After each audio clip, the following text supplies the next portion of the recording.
చదువు పూర్తి కాగానే ఆలస్యం చేయకుండా తన కలల సినిమా పరిశ్రమ వైపు అడుగులేశాడు. హైదరాబాద్ వచ్చి నటుడిగా ప్రయత్నాలు మొదలుపెట్టాడు. మనమేంటో నిరూపించుకుంటే ఆఫర్స్ అవే వస్తాయని నమ్మి యూట్యూబ్ షార్ట్ ఫిల్మ్స్లో నటించాడు. అలా మేకర్స్ కంట్లో పడ్డాడు. నాగచైతన్య హీరోగా 2015లో విడుదలైన దోచేయి మూవీలో చిన్న క్యారెక్టర్ చేశాడు.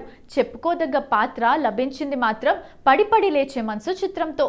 మజిలీ, ఏజెంట్ సాయి శ్రీనివాస్ ఆత్రేయ ఫేమ్ తెచ్చాయి. స్నేహితుడైన director Sandeep Raj colour photo సినిమాలో హీరోగా ఆఫర్ ఇచ్చారు. ఆహాలో విడుదలైన colour photo super hit talk తెచ్చుకుంది. ఆ చిత్రానికి జాతీయ అవార్డు దక్కింది. పరిశ్రమలో నిలదొక్కున్న సుహాస్ విలన్, హీరో, కామెడియన్ పలు భిన్నమైన పాత్రలు చేస్తూ ప్రత్యేకత చాటుకుంటున్నారు. ప్రేమ, పెళ్లి. సుహాస్ రియల్ లైఫ్లో రొమాంటిక్ ఫెలో. సినిమాటిక్ స్టైల్లో లవ్ మ్యారేజ్ చేసుకున్నాడు. లలిత అనే అమ్మాయిని ప్రేమించిన సుహాస్ పెద్దలకు తెలియకుండా గుళ్ళో పెళ్లి చేసుకున్నాడు.